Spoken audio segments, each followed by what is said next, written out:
time for a show. I feel like it's about 12 minutes. 20 minutes most of the time. 20 minutes. I know what they are. I'm just saying that I'm always like 15 12. seconds. Yeah, The New York show went on that's San for Diego. more than an hour. that's San Diego. Yeah, San Diego 2012. Yes. That's the perfect show. Exactly. Yeah. But I 30 think that 8 to 12 minutes would be great. You know, like I find myself I just want to see the finale. After the first 4 or 5 minutes, you're like, oh, this is really good, and then you're like, okay, I saw that one before. I don't need to keep. We'll talk about this. Depends if you have part of the difference is that it used to be they would launch it and it happened and it was gone. That was the one after another fireworks. This morphs, and the show designer determines how long it takes to morph between scene 1, scene 2, scenes 3. Yeah, so there's. But I'm just saying, regular fireworks. I find myself, I don't know, always wanting to get it a little shorter. Like if it's fireworks just against a black sky, then I reckon. Yeah, I think you're 12 Alex, to if you had 15 your way, minutes is you'd about have right. a 2x speed. You could just hit the 2x I know, speed exactly. button. Just start firing those things off. Just make it like the, half finale speed for about 8 minutes, and then full finale speed for another 3 minutes, and then one big report. And then Bill, I'll do we that. used to have our fireworks. I saw you at minus 19 there, Bill. Okay, we used to thanks. have our fireworks through Gucci, A little and it was bump down would work. one of the biggest in the Midwest, and Gucci. it was like tons of cars getting in this little area. It was just always a mess to try and navigate through, and then the fireworks happened, and then it was done. Yeah, I totally agree that it's nice to not have to deal with that. George, if you go down to Venice, I used to go down to Venice on the 4th of July, and you're dodging bottle rockets and Roman candles constantly. It's like being in a war zone. Amen. Amen. I did that last night on the way back to the car. Too many people in their front yard. Pretty nuts. I mean, people just do it in intersections in the street here. It just, it was pretty crazy. People were pulling off the freeway to watch the people firing off fireworks from their houses in the valley last night. Yeah.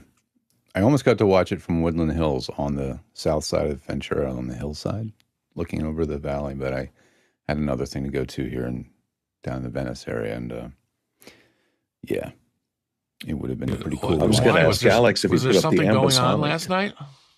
I didn't put I chose, it was a lot of wind. So then I got I have a blimp now with a dead cat for it, for the ambisonic, the one that's built for it. The Rycote one that has all the wiring for the ambio mic. And it's really big. It turns into this giant thing to pack. And so it just didn't fit into anything that I was going to pack. And I was like, and then I was thinking, well, I'll just take the ambisonic mic down, but it's so windy down here. I was like, there's nothing I'm going to be able to record down here if I do that. So. Well, in LA, the sound was incredible last night. At about 9 o'clock, it was like you're surrounded by mortars everywhere. Now, did anyone notice, or maybe anyone knows anything? I always don't consider the fireworks over until the final big, deep boom. And they didn't do that for mine in Miami Beach. And I'm thinking maybe like all the high-rise buildings around it or something. They didn't want to bust out some windows. Yeah, afraid another one's going to fall down, I think. Yeah. Well, you guys all have hurricane glass down there. You can handle it. 8-inch, 12-inch shell report, can't you? You would think. No big boom.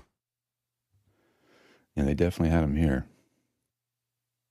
Just double checking my levels. They are a little bit low now since I went with the original sound on, and it won't get up there.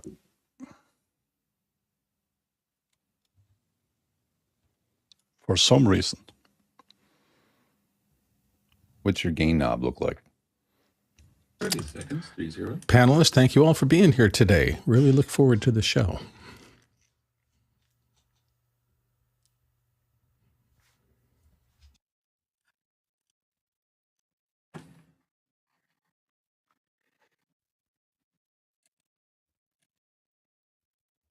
Ten seconds, stand by.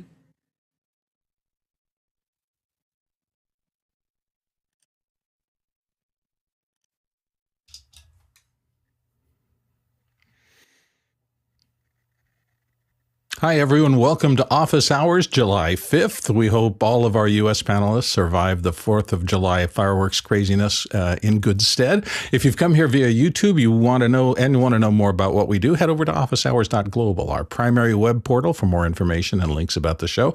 Typically, we do this every single day, and this is no exception. Today is audio day, so we're going to, in our second hour, be talking about microphones, what they're all about, and how to use them. So we always run based on your questions. So hopefully you've put your questions in the Mukana interface, and that's what's going to drive the show today. So those are the standard rules we deal with every day here. Right now, it's time to get to our first question of the morning. So let's dive in. Mitch, what have we got?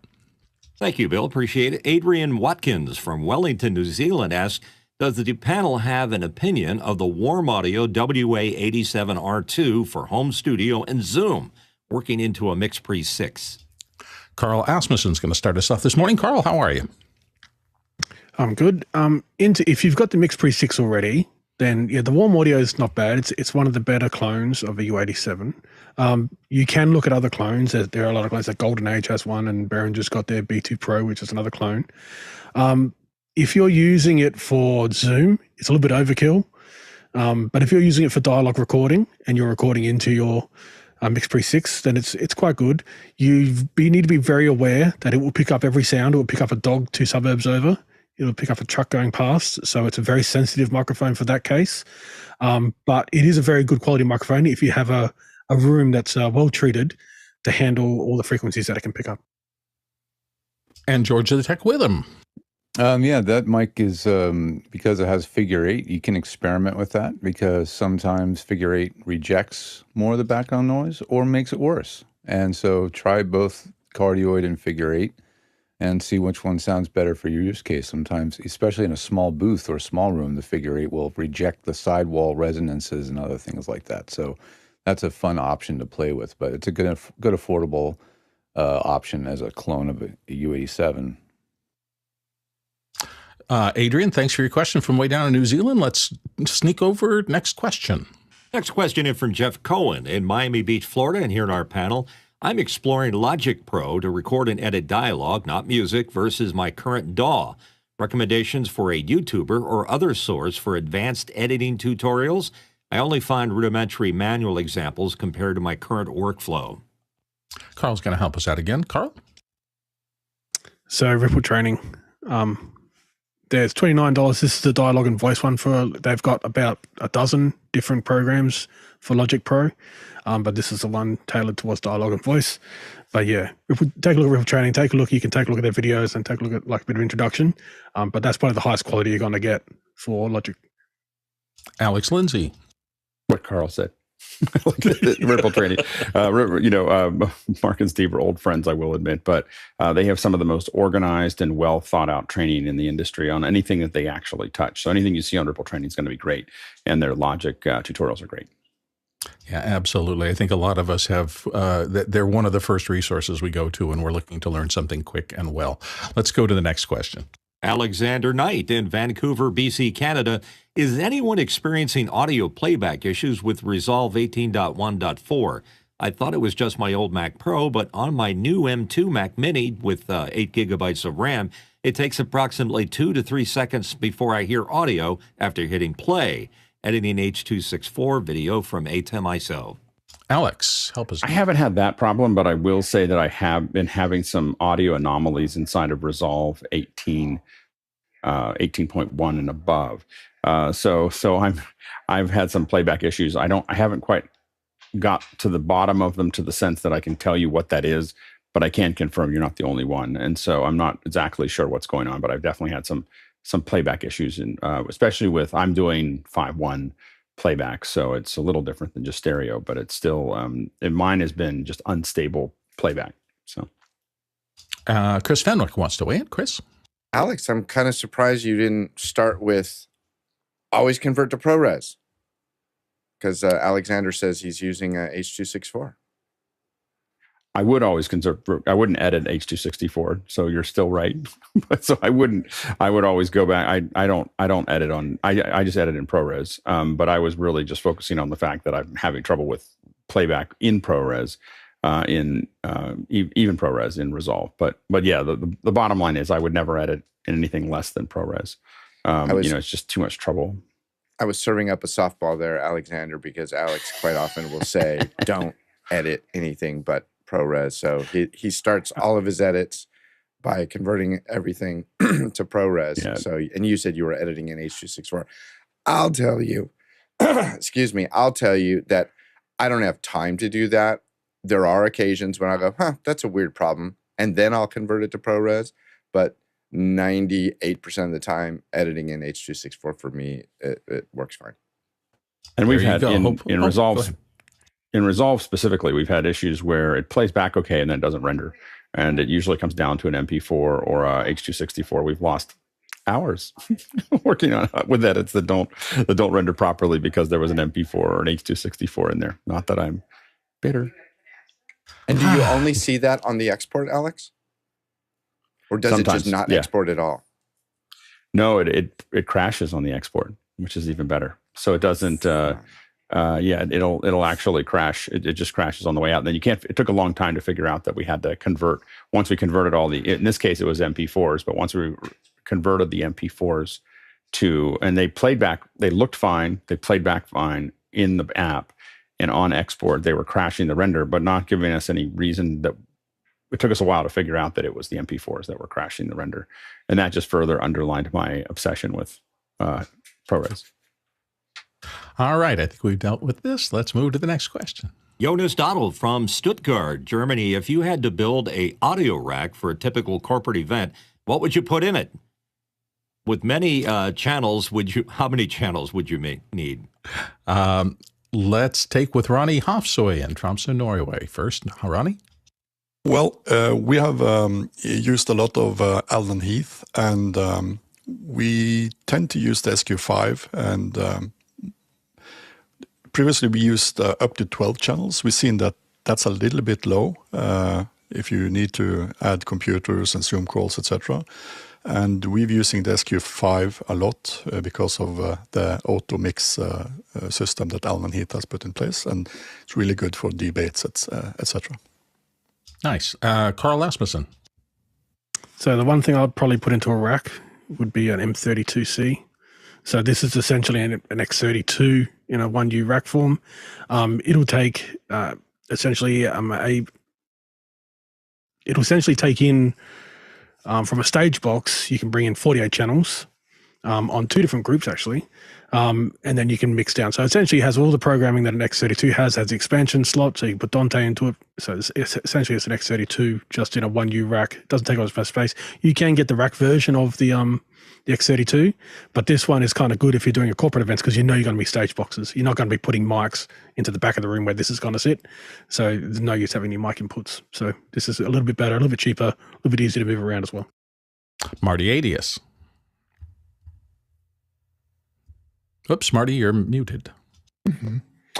Well, I've done corporate events where there were just 4 wireless microphones. And last week I did an event that had 20 tabletop push-to-talk microphones that I had to automix and set up monitor speakers for because the table was so large.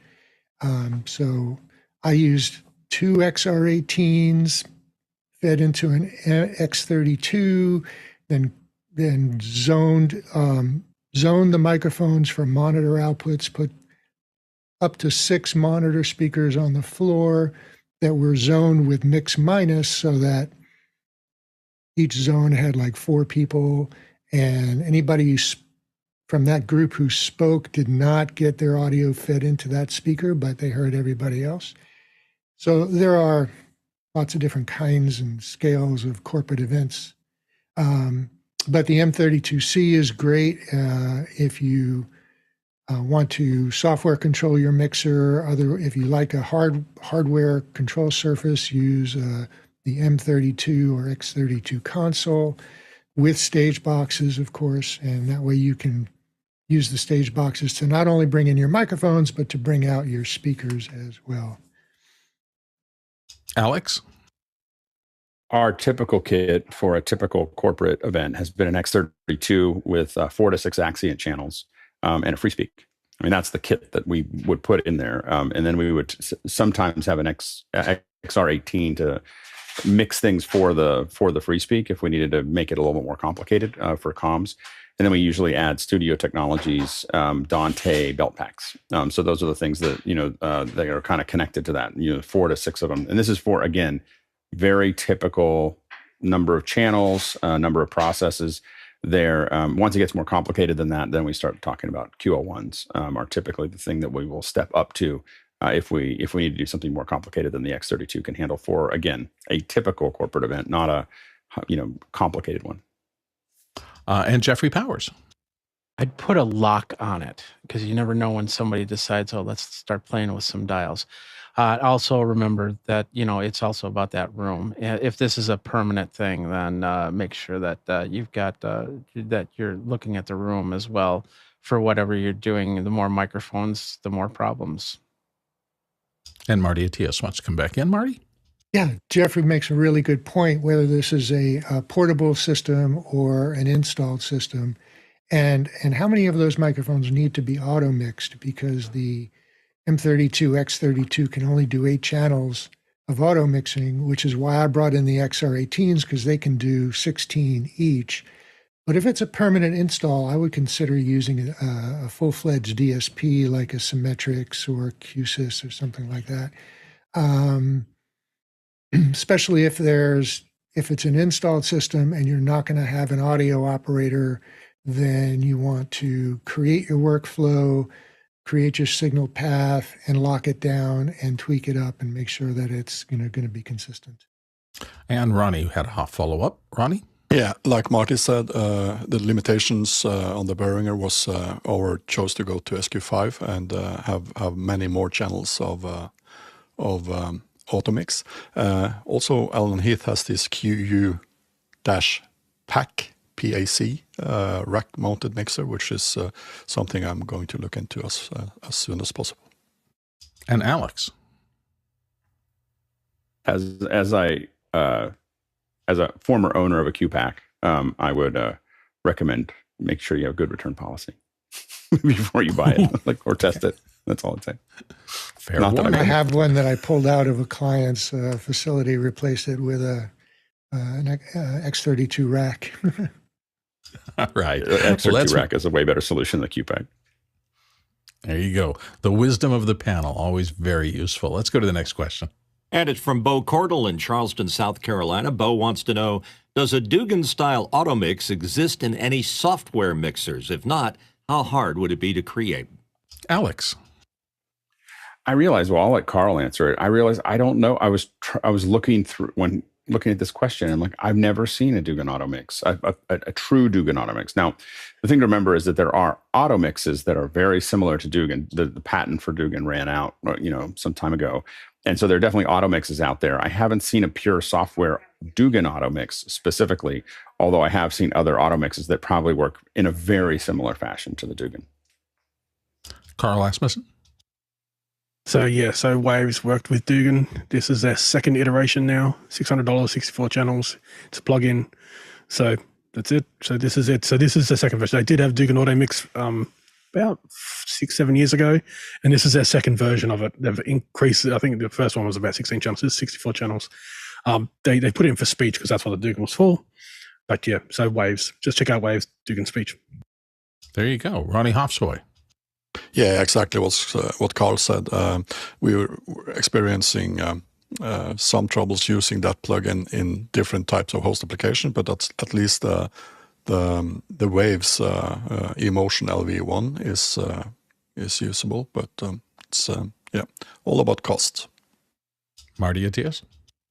And if that's not a good solution for you, if you're not using a Waves rack, you can put a DSP in front of your mixer and get auto mixing for any number of channels, and then throughput each microphone to your mixer so you have mixing control for monitors and such. I find DSPs, even in live events, very useful. Let's move to the next question. From Craig McFarlane in Boston, Massachusetts, Craig wants to know, conferencing apps and services each act differently to duck or cut off a second person talking. What are your best ways to reconfigure or cope with it? Jason Bache is going to start us off. Jason? If you're having unpredictable output, then I would start by trying to standardize the input. So just like we do every morning on the panel, a sound check to make sure everyone's gain is about right should give you a more predictable outcome. Jeffrey Powers. There's really only one way to control this whole thing, and that is if you are controlling the source of this. If you're the host of this conferencing software, then you can make all the changes from there. If you're using somebody else's conferencing software, you run into problems. And then, of course, how are they coming into the conference? Because that becomes a big thing. Are they using mics like this? Are they using microphones that are coming from their laptops? So they're using it coming from their cameras. It just becomes a whole hodgepodge. So it's really hard to do any type of control. And a lot of people, they're turning on the echo cancellation, the noise cancellation, and all those other effects because they're coming from their laptops. They're coming from a microphone that's 6 feet away from them. And so you just have to do your best, and having the control of the web conference is the best way to do that. Let's move to the next question. Paul Buchan from Columbus, Ohio. When using the AWS Elemental Link, what's the best way to ensure the appropriate audio level is coming in and being streamed? Alex. Yeah, so the best way to do this with any streaming is to monitor your audio on the way in and monitor your audio on the way out. And so what we do is we have a Mac Mini typically, and it has an SDI input. And so we split the same signal that we're sending to the link or to an encoder.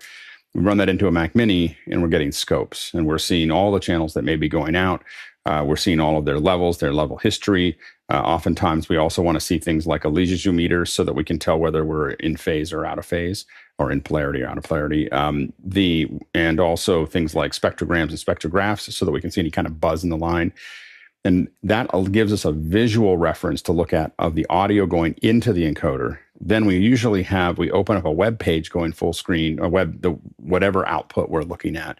And we have that in a second window, oftentimes on the same Mac Mini. So it's just two monitors, but one is, again, doing it on the way in. One is doing it on the way out. Sometimes we have to split those depending on how we do the audio into two Mac Minis there. But basically, we're looking at in and out, and we're trying to make sure that nothing is happening in between as we go through that process. It's on major events. That's what we do for all of those things. And what it allows for, especially if you have multiple events. So if you have one event, you're listening to it, you can be looking at meters.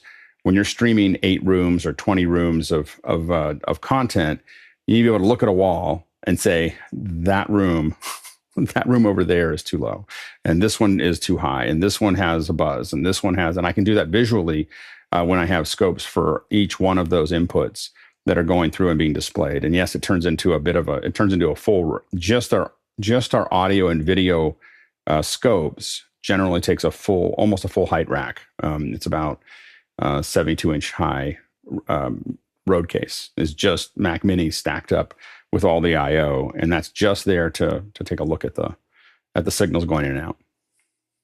And I'm going to stop for a second and remind you here that your questions drive the show, so please put your questions in. We have a robust group of questions and an amazing panel today in terms of audio expertise. There is no other place right at this moment. I think you can find more decades, maybe centuries of expertise than on this panel right here. So get your questions in, and please vote the questions up and down. With this much activity and this much expertise, we may not get to everything today, so please be active in your voted. Thanks. And let's get to the next question. From Jonas Dottel from Stuttgart. For audio, what is the main concern with mixing remotely? Is it latency between using a fader versus when you hear that change? Marty Attias is going to start us off. Marty? All right. Well, I will assume that we're talking about remotely mixing for broadcast versus trying to remotely mix for the room, which should not do because you can't hear what's going on in the room. So remotely mixing for broadcast. So latency would be my first concern. Other than that, the interface between what you're mixing and what the room is mixing how those two mixes work on the console, because there may need to be different EQs for some of the inputs, different dynamic controls for the room versus broadcast. So those are some of the differences and that need to be coordinated and worked out between whoever's mixing for the room and what you're mixing for broadcast. Carl Asmussen. Yeah, so as Marty said, if we're assuming that this is for mixing for a stream and not mixing for front of house, there are a few things you want. You want your own essentially split off of all the microphones. So you do want your own mixer. You don't want to be sharing the front of house mixer. As Marty said, there'll be dynamics and EQ on that you don't want to put into the broadcast. The one thing you really want is eyes in the room. When someone on the stage is about to leave and then someone asks a question and they start to walk back to the microphone, but you can't see that they're doing that, you don't know to open that microphone because you've closed it down for the stream. So having eyes on the room and where people are moving and what microphones people are walking to. So someone the batteries may have run out in their body pack and they may walk up to the podium. If you can't see they're doing that, you don't know to open that mic. So you want kind of eyes in the room constantly so you can see what's actually happening in the room so you can preempt. The person in front of house will see it, but you won't see it. And you don't want to rely on the front of house mix to come to you to remix. You want to mix your own. So that's the only thing I suggest is have eyes in the room. Latency is not a big problem because if it's just humans talking or a band, you don't have to change the levels too much. You just set the levels and off they go. But it's opening mics and closing mics in correct timing. For those kind of things is eyes in the room, funnily enough, is what you need. And Alex. I mean, the biggest problem we've had with mixing remotely has really been related to the software. You know, the software doesn't feel totally baked. So there's just a lot of things that we're used to on larger consoles, and it just doesn't feel like the software in the cloud is as fully featured or as stable as what we see on the ground. And I think that's been the biggest problem we've had with mixing in the cloud. Let's go to the next question. From Jeff Cohen in Miami Beach, Florida. Alex, will you give us a walkthrough of your travel gear setup? Alex, take it away. Sure. One of the goals, I've been doing this for a while and I keep on rebuilding this. And part of I'm trying to really get it down to smaller and faster. So I need to be in a relatively contained kit and I need it to be able to be set up very quick. Right now, my record was 8 minutes and 12 seconds. I time it every time I set the case down, I hit the timer, and then I set everything up to see how fast I can get it done so that I can measure the quality of what I'm doing. I have a Pelican case. It's an Air version of the 1510. So it's like the Pelican Air. So it feels a little bigger than the regular 1510. So it's got a little bit more room to work with. I can't quite fit everything into the 1510 itself. And then I have some lights and I have two small light stands that I can use that I'm not using right now because I've got windows all around me here. But I have those there. I have this, I got this little case, which turned out to be pretty key. So basically this is it's some random case that I got on Amazon, but it's called an Orient Famule. There it is there. And what it has is it's got a bunch of these little pockets in it. And these are just little, stretchy pieces here. And then it's got a whole window down below. Down here, I put an ATEM Mini and a MixPre 3 in this underpart with their power. And then I have, all the cables, and I only have the cables in here that I need. I have another cable bag that has kind of what I would consider a crikey kit, which is just a couple extra cables just in case something else comes up. But I know that when this is empty, I'm set up. And they're in, I've kind of gotten into the habit of they're in the order of AV and in the order of what I need. So I've got a laptop. This is 2019, I think, or 2020 Intel MacBook Pro. So it's got 4 connections. One is power, the other one is the ATEM, another one is the MixPre. And I just wired one during the show, the final output. Normally that's an Ethernet connection, but I don't have an Ethernet connection where I'm at. But I'm wiring that as another input into the ATEM Mini. I have what's called a Brocoon. It's BROCOON it's a little stand that my laptop sits on, and it unfolds. It folds into almost nothing, and then it unfolds, and I can put my computer on it, and that allows me to raise that computer screen up relatively effectively. And it's turned out to be very key. I got it kind of used it, and then realized it's a must-have. I'm using a Manfrotto. I believe it's a Manfrotto. It's a light tripod with just a little ball head on the top. It's like a little ball head that just lets me just kind of grab onto it. I have a FX30 with a 1.4 G series 35 millimeter lens inside of a small rig that is attached to that. So I've got the autofocus makes it easier to get things set up. And that's it. It's all pretty, it's a handful of wires. I keep on shortening the wires where I don't think I need them. So I have longer cables in my, once I've done it once, especially for here, because I'm doing it every day, the longer wires go into the Crikey version, and the wires that I need at the length that I need are in the case itself, so that I can set up very quickly. And again, it takes about 8 minutes to set up. It fits into one Pelican case, so I just assume that's my carry-on. And it's just the right size, maximum size that you can do a carry-on in the US. So I probably would have to do a couple things if I was going overseas, because this kit will get declined by Lufthansa. Like that. I don't know about the other ones, but I know Lufthansa is not my friend. Anyway, so that's the kit, and it's I think it's working pretty well. Oh, this is a DPA 4066 that is wired into the mix pre, and the mix that goes into channel 3 of the mix pre. I hear everybody else through channel 1, so I can attenuate that as needed. Courtney has a question for you. Courtney. Yeah. Do you ever carry a 100-foot Ethernet cable to avoid using Wi-Fi, or perhaps a mini access point that you can carry with you to keep the traffic onto a separate access point if you can't carry a cable? Yeah, I usually do. The house that I'm in is locked down, so Ethernet. It's not an Ethernet problem. It's a access problem. It's a rental facility, and so I can't get into it. I've tried. so anyway,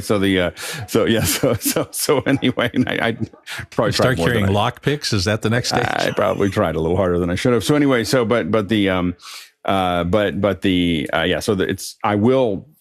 have an Ethernet in my Crikey that's I think 25 feet long, and what I'll do is I don't carry anything longer than that, because usually I can buy something if I'm going somewhere where there's not going to be any Ethernet possibilities. But usually I'll carry a 25. And I'll buy anything longer. And to be honest, I often buy them and leave them, because 100 foot is a lot to carry. So it's just kind of a cost of doing business kind of thing for me. I give it to somebody. I don't throw it away, but I give it to somebody that I'm working with or talking to, like a random person at the airport. Here, have 100 feet of Ethernet, but I can't usually fit it back in my case. But anyway, yeah. But I usually carry either a 25, sometimes a 50 with me. I have a 25 here. I just don't have anywhere to plug it in. So anyway, yeah. So, but yes, I definitely do that, and I've got a couple different Ethernet adapters available as needed. And Jeff Cohen has a question. And with today being mic day, it sounds great, but why the choice to use that headset mic versus something else? Yeah, I have a. I mean, obviously the headset mics are much smaller, and they're easier to manage. I do carry a Countryman H6. And in some cases, the Countryman H6 sounds better. So if things are really soft around me, I find the H6 sounds a little bit better. But in a more lively room, oftentimes the 4066 I prefer. So anyway, so but those two go with me, and they're just light. They're light and they're easy, and they do fairly well when not too many people are. My mom isn't laughing in the background, so that's what you're hearing right now. I think Bill, if I'm not mistaken, I think described the same thing with the Countryman. Just certain rooms or circumstances, it sounds better, and vice versa. Yeah, so I carry the two of them together. Oh, yeah, go ahead. Nah, I think we're done. Jeff, did you have anything you wanted to add, or are you finished? No, okay, we're moving on then. Thank you, Alex, for the tour. Let's go to the next one. Next in is David Brady in New York, asking SoundDesk has a native matrix router. What are the pros and cons of using this versus Loopback? Jeff Cohen's going to start us off. Jeff?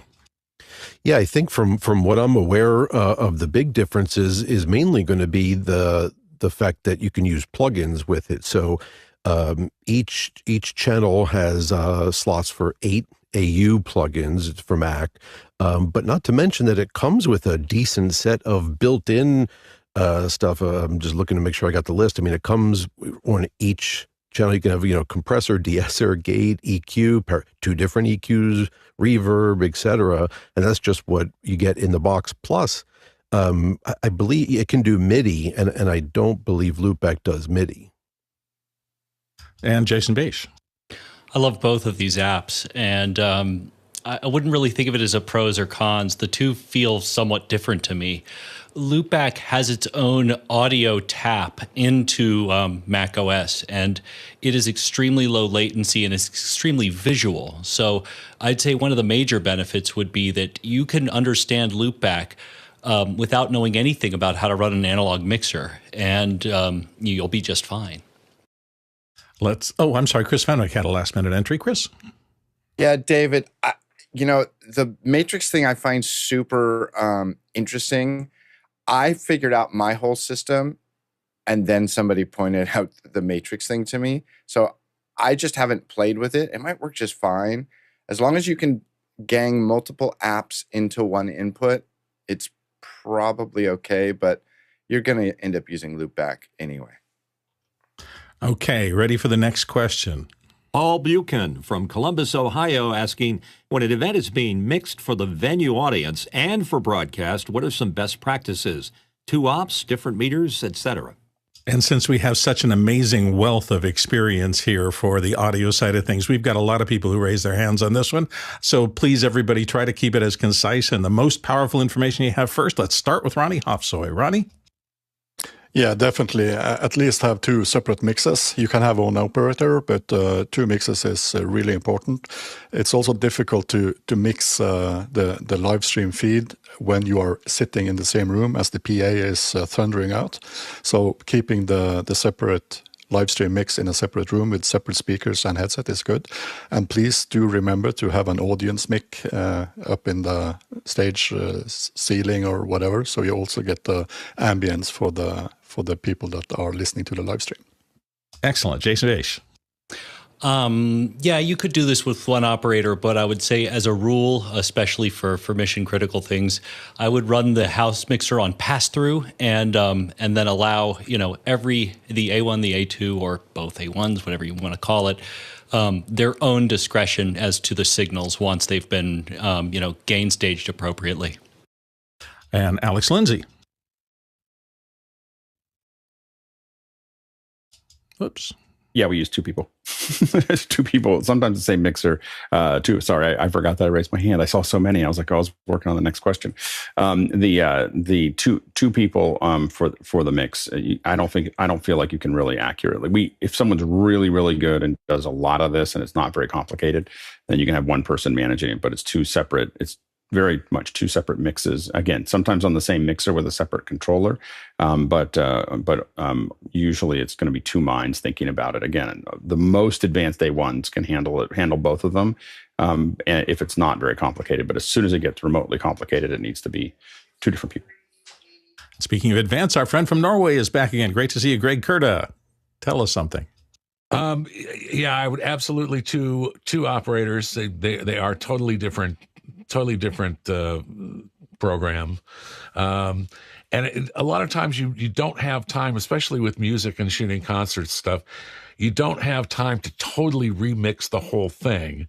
So what you can do is you can get stems from the front of house guy, and just make sure that you have enough stems to cover yourself, dry stems as well as affected stems, because a lot of times that front of house will put extra reverb on it. They have a certain vocal thing that they do, and it doesn't really work for the, with picture or, stuff like that. So, and also, Ronnie's concept of the audience mic. I hang an XY pair up on the light bar, pointed at the audience, not at the stage, just for air, for the ambience, the live feel. Excellent, Marty ATS. So the 2 biggest things for me is who controls the mic preamp and how is that going to get shared. So if you can use the same mixer or the same series of mixers, maybe one's bigger, one's smaller, then you can do gain sharing or gain splitting of the stage box preamps. That's really important. The other thing is dynamic range. And this is one of the reasons why you want to have a different person mixing for broadcast who is in an isolated space. In the venue, you may have a dynamic range of 100 dB if you have a concert sound system, whereas on the stream, your total dynamic range may be 12, maybe 20, but no more than that, because you're sending out to a very, very different audience that's listening in a very different environment. And so it's a totally different mix. Carl.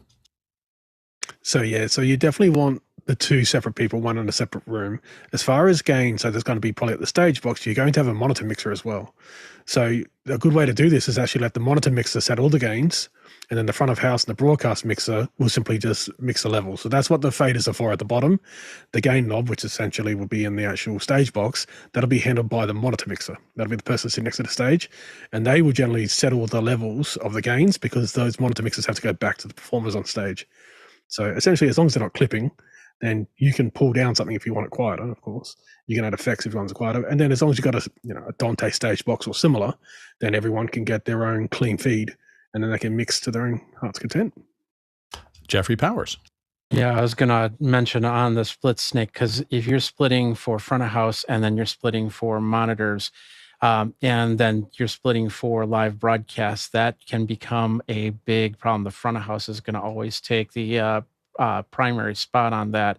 And then you should really, if you cannot get into a different room, be behind the speakers, be next to that monitor mixer, because then you can have a little bit of conversation back and forth, understanding what's going on there. But if you have to be front of house, get a really nice table and a really nice cloth so you can duck underneath and just put on your headphones, nice 50 millimeter drivers or better, and listen to the sound underneath the table, because then you're going to kill as much of the room sound as possible. Unless you had a quick follow up. Yeah, just taking it as an example of a dual system. We did a show with a pretty large rock and roll band. It was in a stadium with 70,000 people. Front of house was, of course, the mixer was kind of in the middle of the outfield, that was there, mixing what they needed to do. All those stems were run to a production trailer that was pretty far outside the stadium, running Pro Tools with the studio engineer for the band was had preset everything, both in rehearsal at the studio. They were rehearsing in a stage somewhere off site. So they kind of figured that all out and got that all working in Pro Tools, then tweaked it during rehearsal while they're there. And then so the stream, which had about 500,000 viewers, got to listen to something that was probably the best mix I've ever heard for a live event. And the audience in the stadium got a great experience as well. So that gives you kind of the full end as far out as it goes, of not two people anywhere near each other, just completely set up. And the front of house had a lot of time to work on it, but the studio engineer who knew the band, who works with them for the last decade, got to spend weeks kind of figuring out exactly how it was going to sound. And that's going to get you the highest quality. All right. And don't forget, I mentioned it once before, but it's really critical now. We have a lot of questions in the queue. I'm not sure we're going to be able to get through them all, which means that your votes are mission critical here. So check out the list of questions that are already in the queue and go ahead and add more. Maybe that'll catch fire and we'll get a lot of votes for that, and that'll get answered as well. But your votes are always important, and very much so today. So make sure you do that. Let's go on to the next question. From Jonas Dottel from Stuttgart, what would you like to see in a resume curriculum vitae that you get for freelance video engineering positions? Carl's going to start us off. Carl?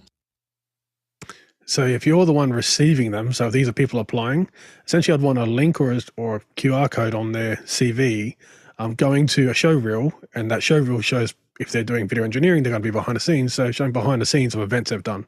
So showing their setup, showing them set up, showing them run the event, showing them pack down. So these kind of behind the scenes videos or photos of gigs they've done, essentially it's a show reel for crew. So that's kind of what you want to see. They can list off stuff they've done, but you actually want to see the stuff. You want to see the magnitude of the stuff they've done. Like, are they doing like a wedding? Are they doing like a concert? Are they doing that kind of stuff? So it gives you an idea of the magnitude of the kind of scale that they've done. And is this a multi-day event? Is this a half-day event? So they're the kind of things you want to see. And you won't be able to really see that if it's just text on a piece of paper. Alex. I can't remember the last time I saw a CV. Like I don't remember the last time I saw anybody's resume ever. We ask people who they know. If I'm looking for a camera operator, I'll hire a lead camera operator and have him give me, he or she give me 6 or 8 names for 4 positions. We have some conversations with them. We put them in, but that person, he or she, is accountable for who they recommended to be there. We ask our friends that we work with. We ask other folks, but I can't remember a time when we said, "Hey, send us resumes to be part of it." It's always been somebody that we knew that knew somebody, and that's how this business works. For the most part. So, I mean, definitely when we show people things, as Carl said, we show if I'm showing somebody else that, we'll show things that we worked on when we can. But even with all the work that I've gotten, it's always been somebody said that I was good at it, or somebody said that our company was good at it. But I haven't I haven't sent or seen a resume for decades. Let's go to the next question. From Josh Kaufman in Pittsburgh, PA, what are 5 things to avoid when attending a drone show? Jeff Cohen. I'll give you my top one, which is let the pros do the drones during the drone show. Last night we had a great one, and you had the folks with Drone Envy, flying their little tiny one drone, and getting some, I thought dangerously close. So when the drone show's going on, park your drone. Courtney Gooden. Yeah, pick your spot for viewing carefully, because you don't want to get a crick in your neck, because unlike fireworks shows, the drones are up there continuously and they're constantly evolving. So you're going to be looking up at the same angle for a long period of time. Get a little further away, because it's a pretty large palette that they work in, because they don't want those drones running into each other, obviously. And they're making little designs and stuff that's designed to be viewed from a certain angle, because they're kind of working in a plane to create images. Which don't look the same if you look at them from the side or from underneath or from an angle that is not designed to be viewed from. And usually they will design them so that they're a distance away from the audience, but you have to be on the right side of them to view them. So figure out where the audience is intended to be for that drone show and put yourself there. George Whittam. Don't wear a very tall hat. I'd agree with that. I was going to show some footage of the one I attended last night, but we've got so many questions in that if somebody wants to see it tomorrow on this show, pop in a question and I'll run it then. Let's go to the next question now. Next question is from Alexander Knight in Vancouver, British Columbia, Canada. Alexander wants to know what would cause the spacebar command to stop working for playback in DaVinci Resolve. This happens once in a while, and I have never been able to figure it out. Restarting the app fixes it. Jeff Cohen's going to help us. Jeff? Yeah, to me, the clues at least are in the question. Now, what could? I mean, anything could, but the clues are, you seem to imply it only happens in DaVinci, and restarting the app fixes it. So the first clue is it's probably a bug in DaVinci. If it happened with other apps, then you're down to the hardware or the OS, but sounds like it's the app. I assume you've checked their forums or contacted support. If you want to look if other people are experiencing it, or better yet, if it's a bug they are already aware of and just in the process of fixing. If not, contact them to see if they can help you diagnose, give them some logs from the app to try and so that they can fix it. But clues lead to it's the app. Next question. Robin Cutshaw from Atlanta, Georgia, asking, I've got a Mac Studio with a large number of applications, and I'd like to configure a dedicated Mac Mini for the AV applications, Zoom, Dante, X32, etc. Should I max out the CPU, GPU, memory configuration, given it will probably be used for years? Alex, what say you? Yes. There you go. So you should, if you're going to actually use it for AV. So I buy a lot of Mac Minis, and the Mac Minis that I buy that are just glue, I need them to run something very basic, and it's probably going to do that for the next 5 years. I'm going to get 8 gigs, and the base set up M2 or whatever, or maybe even an M1, and they work fine. But if I'm going to do any kind of AV work, I'm going to max them out because that way the longevity will last a lot longer, and they're an incredible deal. But you can't update it later. So if you're going to use any kind of AV tools, any real AV tools on them, I would go ahead and max them out. I don't think I've ever heard anyone say, "Oh dear, this machine has too much RAM." Let's go to the next question. Exactly. From Samuel Nordvik in Norway, do you have experience sending Dante over the internet with Dante Domain Manager using GPS clocking instead of trying to send the clocking signals over the internet? Carl's going to start us out. Carl? So Donte is essentially AES 67 with a wrapper, and the wrapper has got some Donte control and it's got some PTP, but it only works on a local network because of the PTP. So you need a PTP switcher with, so it won't work over the internet because PTP won't work over that. But AES 67 is part of 2110. So 2110-30 is AES 67. So it's the exact same audio information that's in Donte, but it works over the internet. So look into 2110 solutions if you want to do this, because that's exactly what it is. So 2110-30 is the audio part of 2110. Blackmagic can kind of do it, but there's AJA has some stuff, and there's some much more expensive stuff from Sony. Sony has a whole line of 2110 stuff now, but that's kind of in the pro area. But it's the exact same audio channel. So the exact same zeros and ones that are in Donte for audio is the exact same. You can actually convert Donte to 2110, of course, and back and forth. It just, Donte just puts that wrapper on it for the PTP and the control protocol that it likes.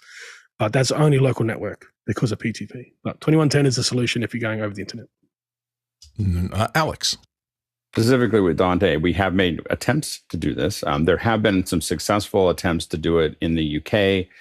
These were between two universities at 300 miles or less, clocking, as you said, clocking the GPS on either side. And they were able to successfully send it. But this is a university internet network, not general purpose internet, to make this actually work. Now, one thing that has been proven successful in the past is using a private network like the Switch, which is going to have much more much higher reliability and much lower latency, and using MADI cards. So Nimbras on either end with MADI cards, again, clocked. And that has proven successful for sending those over. I think that the maximum number for a Nimbra is about 448 channels that can be sent one way or the other. That way, and that can be done at least across the country, the U.S. country, and so that's a more successful. That's been proven to be a little bit more successful. But the Dante, as Carl said, Dante's not really built for that. And while they put it on their website about the success that happened in the UK, it's a very limited success, and the variables are so limited it doesn't really work in the real world. All right, next question. From George Whittam in Venice, California. How do you get Apple Photos to finish analyzing scenes, curating best photos, and detecting duplicates? It's been a month on a new Mac. Oh, George, you want to tell us a little more about that? Well, I'm really just trying to, play Apple with everybody else and not use Google Photos for everything anymore. And it's just not been a friction-free experience, and it's disappointing. And before I go to Apple and have them tell me to install the new OS or wipe my computer or create a new user account or the usual tech support stuff, I thought I would go here first before I do all that crap that they tell you to do. Jeff Cohen, give us some help here. Yeah, the short answer is you do nothing. It's still working. It hasn't frozen or failed. I mean, there's reports, you can see people, it's taken them 2 months and it does it. You're new, you dumped all these photos in there. The one tip I will give you is make sure your computer is not sleeping at night. Let it do all the work at night when you're not using the machine. So make sure it's never going to sleep. Screen can go off, obviously, but don't let it go to sleep. And what I have done, because I had this problem also, is close all, when you're done for the day, close all the apps, open Photos only, just so it is the foreground app, and it's not also having to run in the background. It's the foreground app. The computer doesn't sleep, and then let it churn overnight, and that'll at least help it go a little quicker. But it's probably just still doing. And by the way, it's doing a lot of stuff. It's doing face detection. It's doing object detection. It's doing a whole bunch of stuff that then you can search on. So it's almost certainly just still working. Shouldn't I still be able to see, though, all the photos while it's doing all that work? Absolutely. I'm not seeing like a humongous amount of my library, massive portion.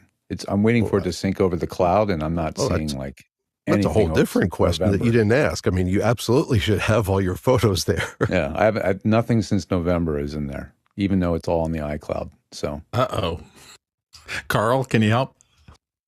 Okay, so how many photos are we talking about in the total library, George? Many tens of thousands. Okay. Ooh, are they all like DSLR giant raster photos with millions of pixels? They're all iPhone. So the other thing is the library that you have on your computer, you need to make sure that is your what's known as a system library. Only the system library will sync with iCloud. So it'll have a little bracket next to it. When you take a look at all your libraries you can have, it has to say system library. And also you need to have an option ticked in preferences that says when you import, you add these to iCloud. That tick box also kind of refers to anything that comes in from iCloud. So it will work, but you need to make sure that the library you're looking at on your computer is actually your system library. It's a bit confusing, but if you just do option click so have photos closed and then hold down option, then click on it to start, it will give you a list of all your libraries. You may only have one, but next to it will say system library. If it says that, that's the one that's allowed to sync with iCloud. All your other libraries are not allowed to sync with iCloud. Only one library is allowed. Then you want to make sure you have the import box ticked in options. So it says importing photos, these photos will be added to iCloud, and it says this is only available for system library. So you'll make sure that's ticked because it works the other way as well. So when the photos are syncing back from the cloud, that's the same as importing. And then the other thing you can actually check is it will take time is log out of that computer completely. So if it's laptop, whatever, log out and then log back in. I've had this issue once before, and all I had to do was just log out of everything and then log back in. Another way to do it is... And you're talking about logging out of iCloud, Carl, just to be clear. That's right. So log out like you're about to sell that Mac to someone else and then log back in. That's probably the easiest way of saying it. Pretend you're going to sell that Mac and log out of everything you possibly can, log back in, but make sure that before you log back in, you have all those boxes ticked and you make sure your system library, and it will work. I have seen this problem once before, but logging out of iCloud and logging back in does help. Yep. Looking on the iCloud's preferences or going to the Photos app preferences, looking at the iCloud tab, it says iCloud features for those photos are only available in the system photo library. So thank you for that. Chris Fenwick? George, what you may be experiencing is the plague of really smart people trying to use Macs, because sometimes we do things the smart way because we understand everything and just letting the Mac do its thing. I understand that's what you're doing. Also, the whole analyzing thing, what I find super interesting about photos is the fact that I can search for just general words. I can search for the word bridge. I can search for the word clouds. I can search for dog. And it'll find all the pictures of dogs. But it'll also find dogs that are in videos that you have. And if you have a lot of content, it may just be taking a lot of time. Sometimes, I did this once. I was searching for dogs. I was like, well, why did it show me that image? Oh, it's a video. I was like, well, there's no dog on that thumbnail. And then I hit play on the video. And it's a shot of my living room. And 10, 15 seconds into it, a dog walks through. So it's looking at every frame of that video. And analyzing what kinds of stuff is in it. So it may be just doing a lot of stuff, but it does. I will also say, Carl, it is such a pleasure to have you here. You are a wealth of knowledge. Thanks for sharing. Absolutely. Greg Curta. Well, I think there are some of us who are probably so dumb that it doesn't matter whether you're on a PC or a Mac, you still don't get it. So, I have I've been trying to get photos to work for probably 3 years, and I just decided, never mind. I think we've all been at that stage with something very frustrating. I know that's the wrong answer. I know that's the wrong answer, and I should get with it. I feel validated, but it's just too much. It's just too much. Maybe there's some of those photos that don't. No, I'm not even going to say that. Let's move on to the next question. And it's coming in from Robert Linkrum from Belmont Shore, California. Regarding consistent audio output, what are the options about the Angry Audio C4 CHAMELEON? And there's a link to it. It's about US dollars $1,000. Also, have you seen the new Angry Audio RAVE Broadcast Mixer, worth about $2,000? Mitch Hill, start us off.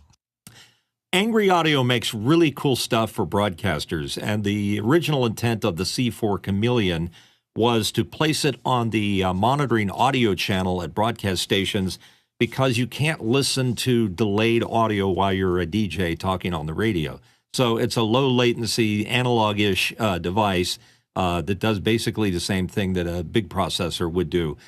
This particular device is cool because it sounds really good at the price point, because if you compare it to a big-time device like an Omnia 9 or Omnia 11, it sounds almost as good, and those things are about $11,000.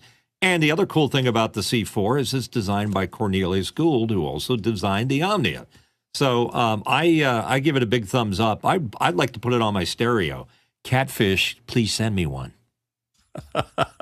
Roddy Hofsoy. Yeah, actually, this is all that Mitchell says.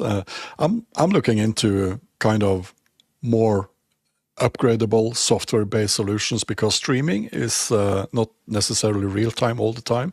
So using this in a real-time application would be nice, but my needs and many with me do not need this box specifically. And regard to the mixer, it looks really cool.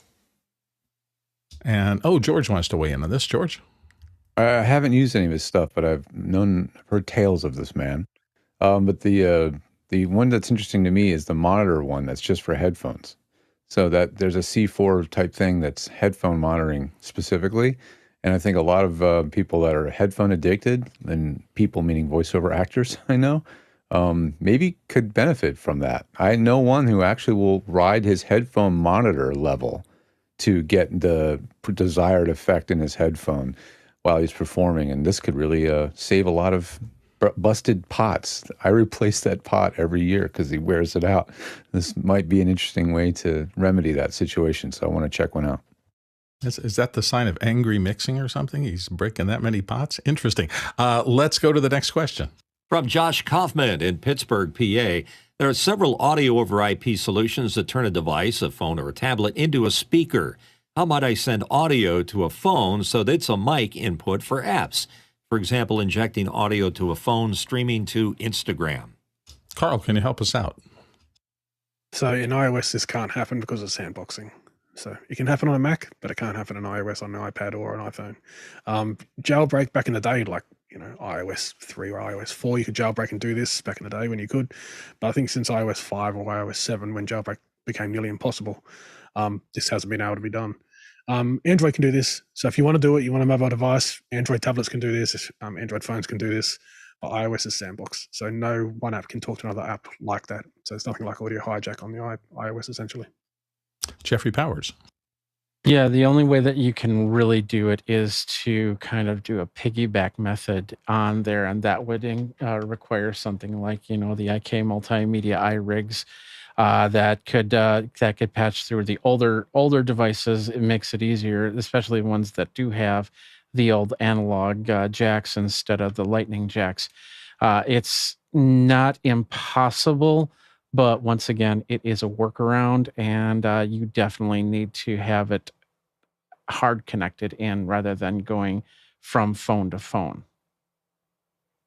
Jeff Cohen. And it does depend on the app that you want to use. If the app will recognize and what it would consider an external interface, I mean, you can plug in a USB interface into it using the adapter, and you can even get, if you can see this, a little dongle like this. This is from Sound Blaster. It's the same thing, effectively, USB. So you use the adapter, and then you probably can't see this, but just like the standard headphone and mic input, which obviously you can send anything into that mic input, similar to the iRig. Now, some apps don't play nice. Zoom on the iPhone will mock you and pretend to start using this, and then all of a sudden, mid-conversation or switching rooms or something, it completely loses it and will never let you get back to that interface. So it really does depend on the app. Alex?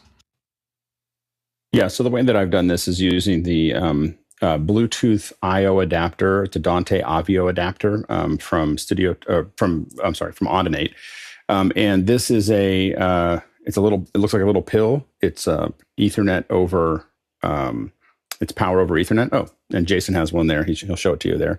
And so that shows up as a Bluetooth headset to your phone. Any phone, it'll just show up and it'll go, oh, that's a Bluetooth headset. And now you're able to pipe Dante to it. So is it a complete bypass and you're wiring in? No, but it actually works very cleanly. And the only reason I own this little pill is to bypass the restrictions that all these companies have with, whether it's Clubhouse or any of these other ones, because it just looks like a headphone to them. It just thinks it's a headphone, but you're able to pass a full mix into that headphone that way. And Alex, have you had the same problem with any apps just not using it? Because with these interfaces, likewise, Zoom sees it as a headset. All of these apps just see this as a standard headset. It doesn't think it's the same as your AirPods or anything else. It doesn't have any knowledge that it's anything other than another headset. That's how it's doing the handshake, and it's worked with every platform that we've tried it with. Ronnie, real quick. Alex stole my thunder once again. We used it several times. This is a really nice solution to inject audio into apps, and highly recommended. I will say that if you jump into Clubhouse using this adapter, all the questions, no matter what they're talking about, all the questions will be, how are you doing your audio? like I said, because you're suddenly using a studio mic and you show up in Clubhouse and it's, with all the processing and everything else, you sound completely different than everybody else in the entire platform. And Mitch, real quick. I take a trip over to the aforementioned Angry Audio. They have a device that does basically the same thing. It's not a Dante, but it gets audio in and out of a iPhone real well. All right. Thank you, everyone, for on the panel for a great set of answers today. We've had a lot to discuss. Today is Audio Day, which means that we are going to be taking a deeper dive today into microphones. I think probably one of the first questions that anybody who wants to do any kind of serious audio asks, particularly when they start investigating microphones, is why are there so many? What do they do? What's the point of having literally hundreds and hundreds of different types of microphones out there? And the second thing they ask is, what's the best one? Which is one of those contextual questions that it's almost impossible to answer unless you know a lot more. We have assembled on here an amazing panel of experts who've been in the audio business for a long time and know all the answers to these questions. So I'm sure we've gotten already a lot of questions about microphones. I was wondering if anybody on the panel wanted to raise a hand and start off with some of your thoughts, particularly about what somebody's just starting out looking at microphones. What are the things that they must know in order to make good decisions? And I know we talk a little bit about polar patterns and, what should you go with an Omni? Should you, are cardioids better and for what? What are these shotgun things? How do they work? There's just so many topics that come into play when you're looking for your first microphone. So one of our experts has been doing this a long time is Marty Adius. He's on the panel here. So Marty, what is your primer for someone getting started with microphones? Well, let's start off with the basics, shall we? Because it's often useful to understand the how and the why. That helps us understand the what. So let me just switch my view here. So microphones are like the most important piece of your audio gear because it is the entry point into your sound system. If you're not collecting good audio from a good microphone, then you're garbage in, garbage out, basically, in degrees. So you might get pristine audio, you might get okay audio, but the better your microphone and the better the position of the microphone, the better off you are. And it is a acoustic to electric transducer. What does that mean? It means it is changing acoustic energy into electrical impulses so that you can manipulate it, right? And, that coincidentally is the exact opposite from what a loudspeaker does. It takes electrical impulses and converts those into acoustic energy. So let's take a look at, why isn't this working? Okay, hang on. All right. Okay, so, right, so there are condenser microphones and there are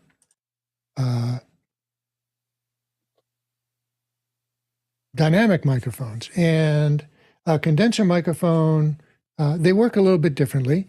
A dynamic microphone, like I think this one here.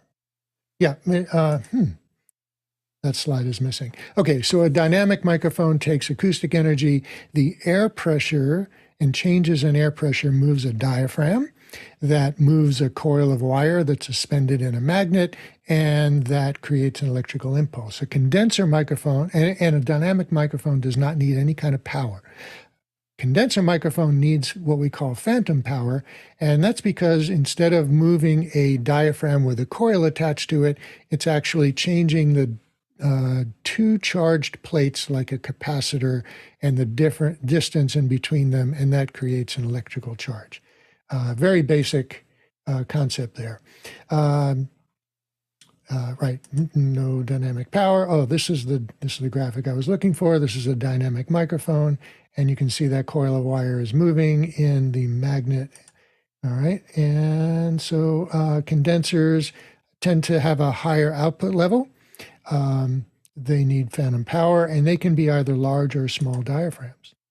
And there's a difference between small diaphragm microphones and large diaphragm microphones. So like often in studio settings, you'll see large diaphragm microphones. We're using, a lot of us here are using large diaphragm microphones. And, large diaphragm microphone will have a lower self-noise and a higher sensitivity. Smaller microphones can handle higher sound pressure levels. They will have a wider frequency response than a large dynamic microphone. And smaller microphones will have a higher dynamic range than a larger microphone. And now we get into polar patterns, which is probably the thing that is, we most often think about microphones. Well, what kind of microphone do I want to use? Do I want to use an omni microphone, a cardioid microphone, a supercardioid, a hypercardioid, a shotgun microphone? Well, let's take a look at all of those. An omnidirectional microphone just simply picks up audio from any direction equally well, right? A cardioid microphone, and most handheld vocal microphones are cardioid microphones. Most microphones that we use generally these days tend to be cardioid microphones, and they primarily pick up from the front of the microphone as you talk into the front of the microphone. But the thing about these is, and equally as important is, the back of the microphone rejects sound. So when you think about what kind of microphone do I want to use, you want to think about what direction is my sound source relative to the microphone, and what direction are my noise sources in relation to the microphone. So if you're a singer on stage, you're singing into a microphone and you've got a floor monitor at your feet in front of you. If you position the microphone properly, then the sound from that floor monitor is going to be ignored by that microphone. If you're in an interview setting and you've got a noisy air vent in the room somewhere, you position your microphone properly, and the microphone will simply reject the noise from that sound.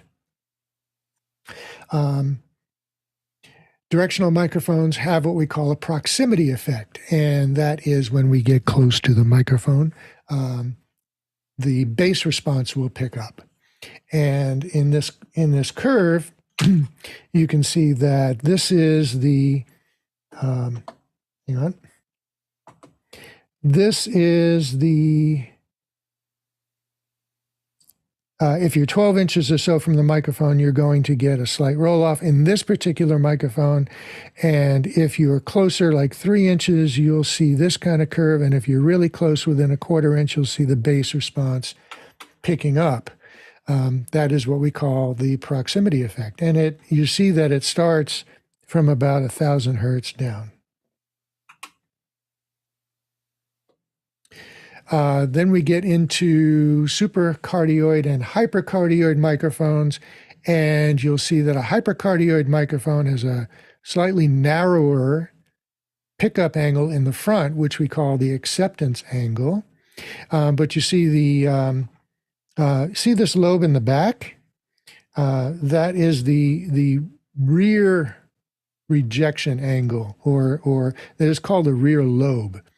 And the more directional the microphone, the larger the rear lobe. And what that is, sound will be picked up by the microphone from the rear, and hypercardioid is more sensitive to rear sound than supercardioid, which is even more sensitive than a standard cardioid. So we want to be conscious of that when we're positioning our microphones. And then we get into another polar pattern, another type of microphone called a figure 8 or bidirectional microphone. And this is actually one of the earliest microphone designs. And it picks up sound from the front and the rear equally well. And I'll put a little asterisk in there. And it rejects sound almost totally from the sides, right? And so, and one thing to note is that the sound from the rear will be the opposite polarity from the sound from the front. And that is how it gets such great side rejection. And that little asterisk that I mentioned is that not all figure 8 microphones sound the same from the back as it does from the front. So if you're talking into the front of a figure 8 microphone, you will get clean, clear sound. If you turn that around, you might get a darker sound. And by that, I mean you won't get as many highs. And that depends on the microphone, the cost of the microphones. The better figure 8 microphones will sound the same, but I've come across a lot where the sound into the rear is darker. And sometimes I will use that to good effect. One example is miking an organ's Leslie cabinet. A Leslie cabinet is a big speaker cabinet that has a woofer that spins around and then a horn that spins around on the top. And I would put a figure 8 microphone with the front pointing up towards the horn for the high frequencies, the back of the microphone pointed down for the woofer, and I can pick up both of them with just one microphone and sound really interesting. Other applications is you could put people sitting on either side of the microphone and pick them up as well. So when we look at each, and we consider each of these different polar patterns, we look at the coverage angle from the front of the microphone, and you can see here that as we get closer to more directional microphones, the coverage pattern in the front gets narrower, and the maximum rejection angle changes as well. So omnidirectional microphone has no rejection angle.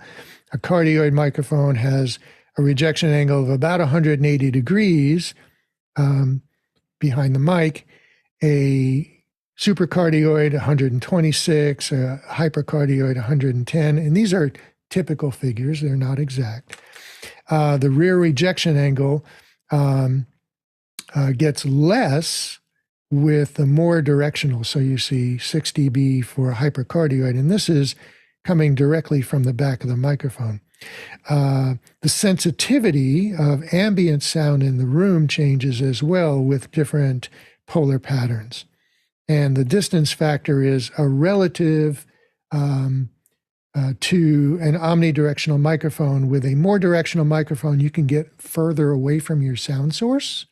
And the directional factor, the distance factor, is an indication of how far you can get and pick up sound equally well. Then we get into shotgun microphones. So shotgun microphones are kind of an interesting type of microphone. They are called line source microphones. They come in different lengths. The longer the length, the more direction, the greater the distance factor, so you can get farther away with a long shotgun microphone. But you want to be careful where you use these indoors, especially in sort of reverberant or reflective rooms. You want to use a short shotgun microphone, will perform better than a long shotgun microphone. And these have rear lobes that you can see back here as well. And Then there are microphone arrays, right? So you can take multiple microphones and arrange them in certain ways to pick up stereo sound with different characteristics all the way up into spatial sound. And with this ball here, you can see every one of those dots is a microphone on that sphere. Here's an ambio microphone over here. And we can spend another show or another several shows just on microphone arrays and how they work. Lavalier microphones come in different sizes and shapes. You can get square ones that are front address. You can get very small end address microphones. The one on the top left there, that's a Sanken COS 11. The Shure I think it's WL185 is a rather large directional cardioid microphone for lavalier work. It's about the size of your thumb. Then you've got head-worn microphones, right? So they wear over your ear. We're very used to seeing those here on office hours. And, you can arrange these when you're doing interviews. An omnidirectional microphone can, put one on each, and they could actually be picked up by the person opposite them, and that causes timing issues.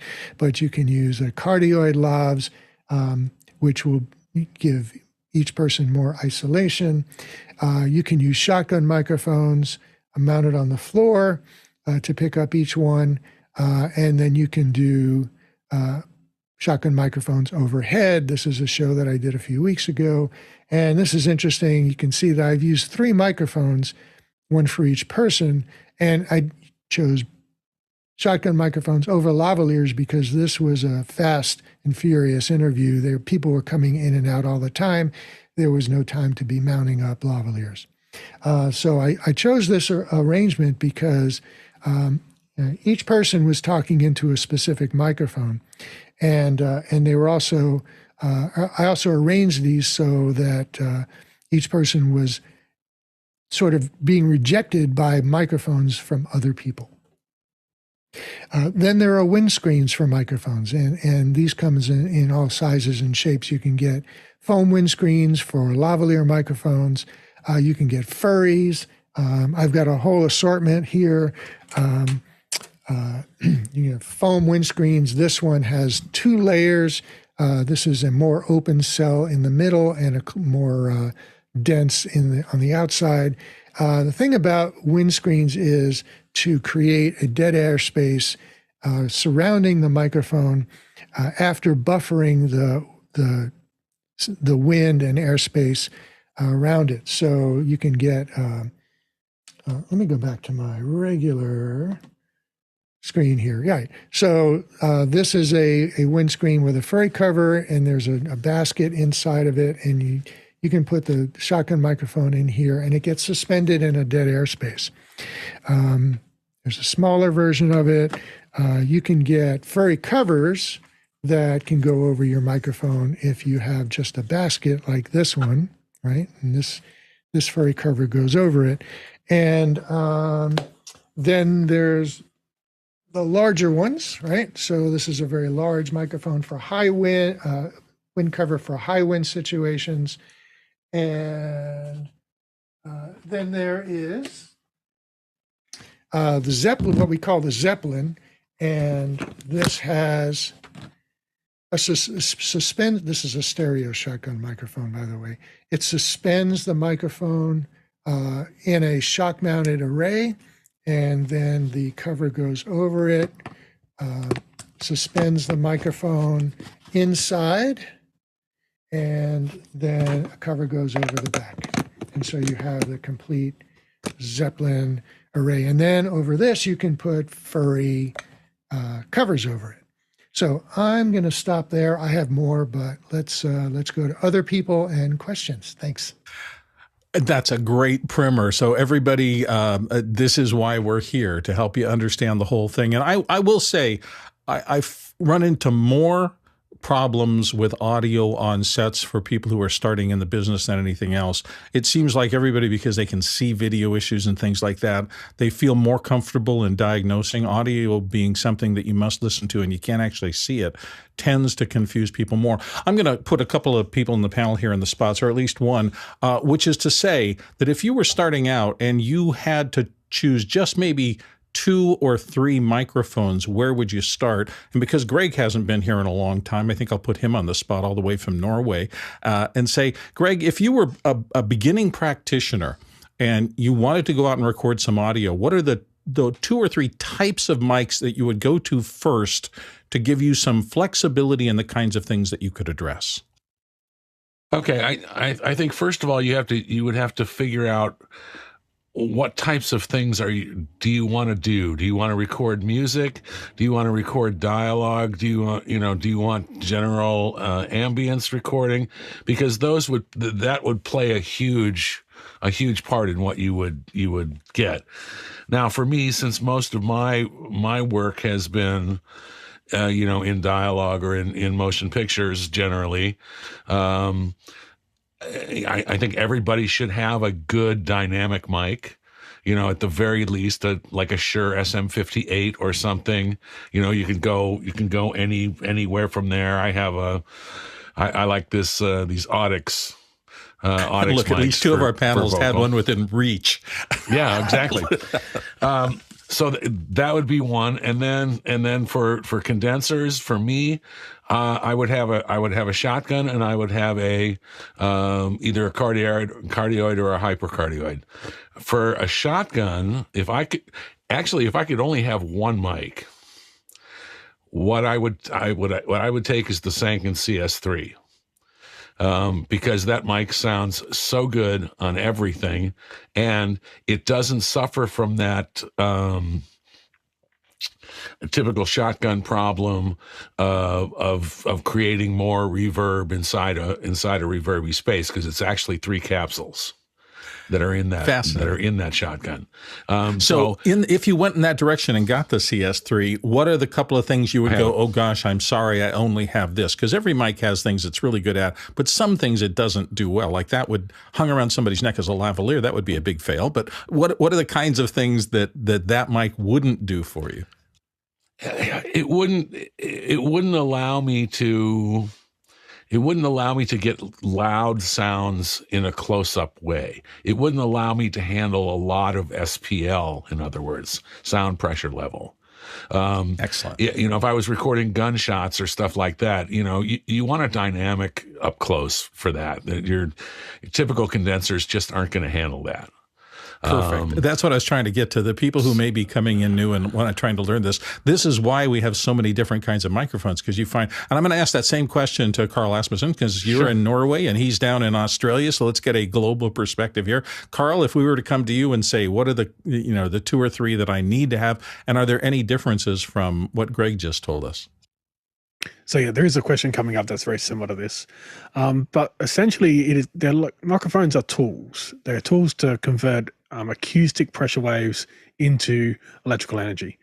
And just like a carpenter has a hammer, has a saw, has a screwdriver. Microphones are just like that. So a microphone being like a carpenter's tools, you can't saw a piece of wood with a hammer. And it's just like, you can't do a lot of things. Like you can't use an SM58 to record a decatry. So it's just not going to happen. So you have different tools to do different jobs. The more you get involved with audio, and the more you apply yourself to solving problems, if you're recording a local band or something, you'll figure out which microphones are for which job. So which microphones to have for the overheads on the drums, and which microphone to have in the bass. The bass drum, the kick. They're 2 very different microphones, but they both will hang out with the drums. So you will learn these kind of things. You'll learn from experience working with other people. You can use YouTube, find out what other people are doing. You can experiment. Experiment's actually named today. To experiment, though, you do need a bit of a range of tools. So you need one of every kind of microphone.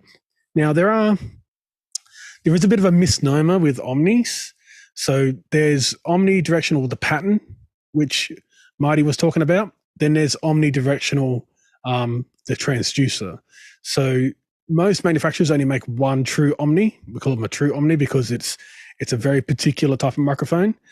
But this is Omni because of it's Omni pattern because of the way the capsule was designed. It's not Omni pattern by design. It's not. That wasn't the intention. So Sennheiser has one, Neumann has one capsule, but they put into a few different microphone housings, but it's the same capsule. Nearly every Behringer has just one. Earthworks has just one. So they all have, and Sanken has just one. So they all have one true Omni. So what a true Omni is, it's the front of the surface of so they can be dynamic or they can be condenser. So a true Omni doesn't have to be. It's actually the physical design of the actual microphone. And I think a true Omni is one thing you want. So I have a Behringer B5, which is a true Omni. I believe the 8020 from Sennheiser is a true Omni. You'll see that used in Decatrees. The M50, of course, from Neumann back in the day, and the M150 now it's a different flavor of it. It has a true Omni capsule, but it has a bit of a different flavor to it because it actually has some other hardware around the capsule. And I think the 183 from Neumann is a true Omni. So true Omnis are something you do want if you want to do an A/B pair, and that's kind of important. So that's one thing that you want to look out for. A dynamic mic that can handle high SPL. This is a good example would be Shure. So Shure's kick drum, which is I think the SM62, that's a kick drum mic. That thing can go up to about 180 decibels, roughly 170, 180. So you can actually record a jet engine taking off. There are a handful of microphones like that can go over 150 decibels. So you can't just put an attenuator on a microphone either. So when you see the specifications, and this is another thing, if you're going to get a microphone, you're going to have to learn how to read the technical specifications for that microphone. You have to understand what impedance is. You have to understand that a microphone with an impedance of 60, and this microphone I'm using has an impedance of 600. So you have to understand where they work. That's because my preamp has an impedance of 10,000. I can use this, but if I was using a Neve preamp where I put the switch in and it has a impedance of 300 on the preamp, and I'm using a 600 mic, that's not going to work. So you also have to learn how to read the technical specifications and understand that every microphone has to be matched up with a preamp in some kind. USB mics, of course, have them built in. Understand the difference between electric condenser. So electric condenser is what's in your iPhone. That's a microphone type that's in your iPhone. Electric condenser is also the type of microphones that you put on top of a camera. They're all kind of electric condensers, same that you find in an old video camera. A condenser microphone, which we talked about before, they can be large diaphragm or small diaphragm, but they're usually going to be about half an inch generally in size. Once you go below that, it's going to be electric condenser, which is a different kind of microphone. It can be high quality one. Earthworks has high quality electric condensers, and Neumann now has one high quality electric condenser microphone in their range. But a lot of the electric condensers you find out there, they can be in their lavalier lav mics that are like $15 on Amazon. They're going to be a cheap electric condenser. They require power, but they don't require as much power. So they require maybe 9 volt. That'll come from the body, the battery pack, or the body pack. So if you're going to have just a handful of microphones, a dynamic microphone of any kind, really, SM57, SM58, any really dynamic microphone that has a impedance of around 150 to 300. Then you want a condenser. You want a true Omni if you can. As I said, Behringer make one for about $150. So you want a true Omni. Pick which brand you want. Most only just have one. They're going to range from about $2,000 down to about $200, depending on what you want. True Omnis are, if you get 2 of them, then you can do spaced Omnis. They are a lot of fun to actually experiment with. There's absolutely no proximity effect with these. It's the only microphones that don't have any proximity effect. So you can actually do some pretty crazy stuff with cymbals, putting them in under things. There's a lot of things you can do with this microphone because it doesn't change, and they're usually quite flat. So they're quite good. Another thing I would also suggest is get a measurement microphone. These can be between $100 and $1,000, but you want a real-time analyzer. So this can be in software or hardware version, but a measurement microphone can actually tell you what's kind of really happening for a particular instrument. And you could find out whether it's that instrument that's causing a peak in a certain frequency, or it's your microphone. So having a microphone is flat, then you can kind of profile all your other microphones and to know which microphones have certain characteristics. So you can almost instantly profile certain microphones by recording the same thing, recording the same instrument, same voice, one through a measurement microphone, which would be very flat, no character, and then you have all your character in a large condenser or a dynamic microphone, and then just compare them. By comparing them, you'll understand why certain microphones are used on a female voice, a male voice, are used for loud vocals like rock music, are used for spoken word.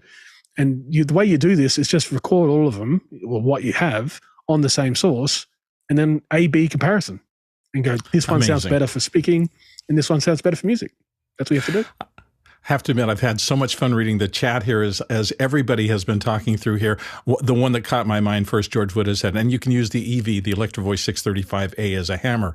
That was one of the microphones that I had in my bag for decades. The point he's making, though, is that different kinds of microphones have different robustness and longevity. Sometimes some of those mics go into something like a camera bag that you might be tossing in a plane or something like that, because no matter what happens to that bag, it's likely going to be able to be picked up and it'll still work regardless of what it goes through. We have had a ton of things. Courtney, you want to weigh in real quick? He's on the next side of the world in Hollywood, and then we'll get to questions as fast as we can. All right, one type of microphone that really wasn't mentioned, and it's kind of unique, and you're using one now. You're soaking in it, Bill, is the Sennheiser MKH series, which is an RF condenser microphone.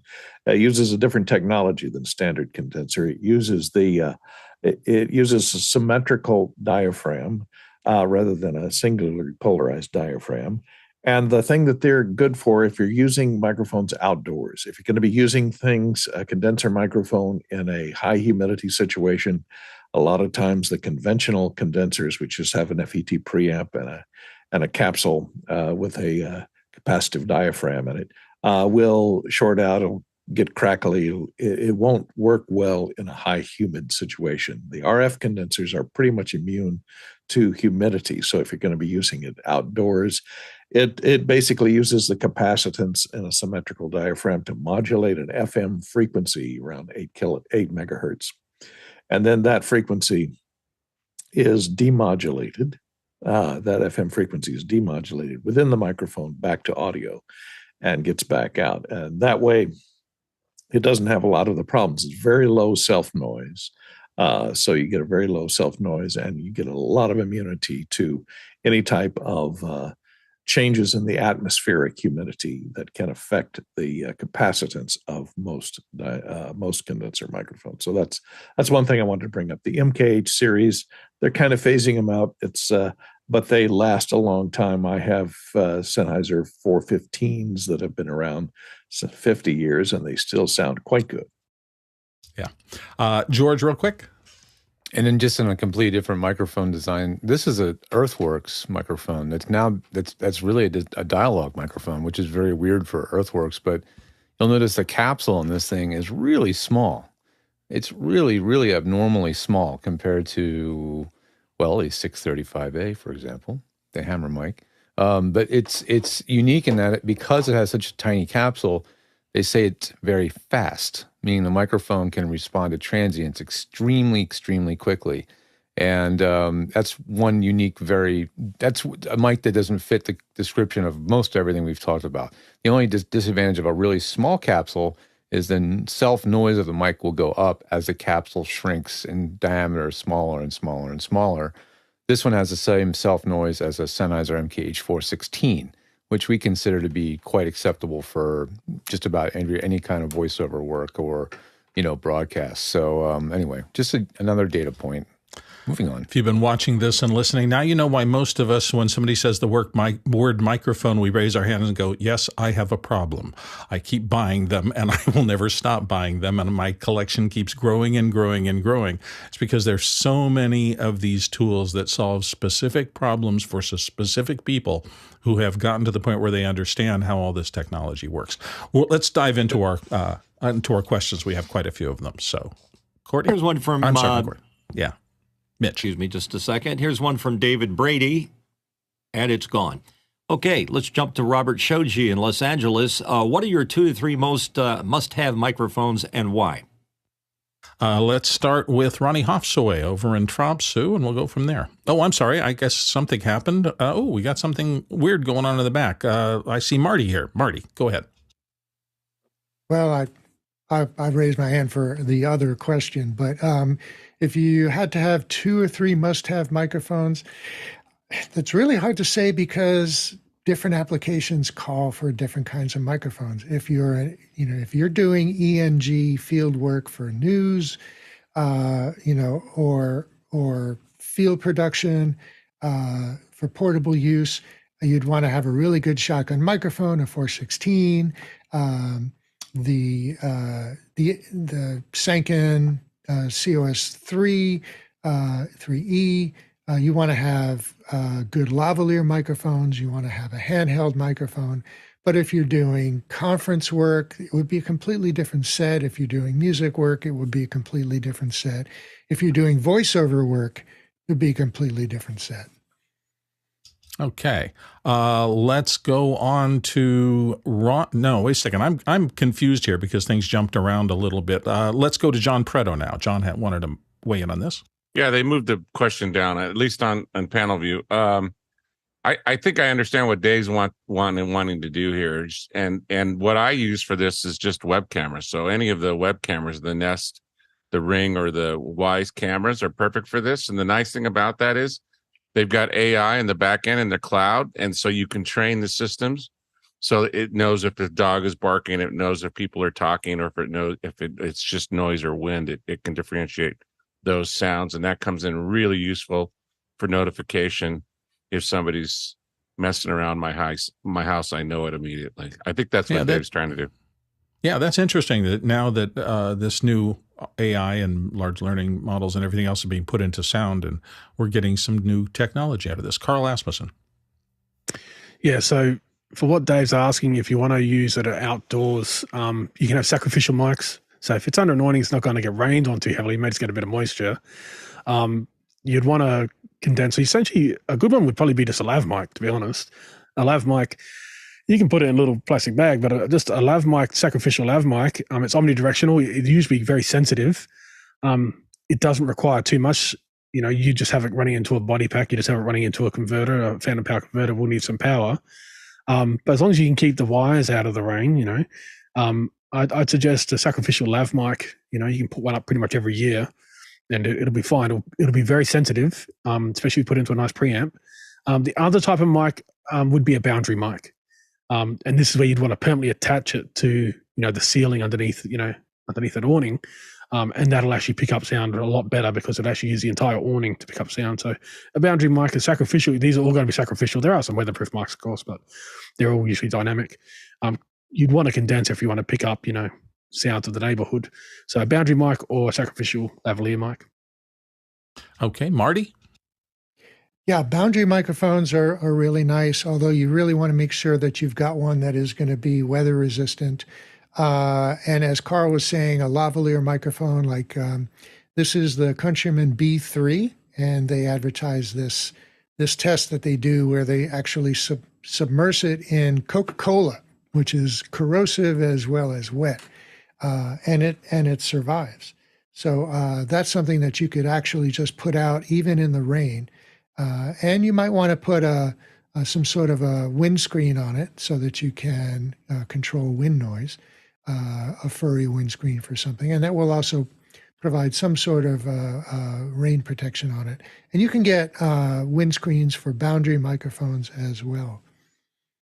Excellent. Let's go to the next question, and it's a reflection of something we talked about before, but a couple of other people want to weigh in on it. So, Mitch? It's from Robert Shoji in Los Angeles, California. What are your 2 to 3 must-have microphones and why?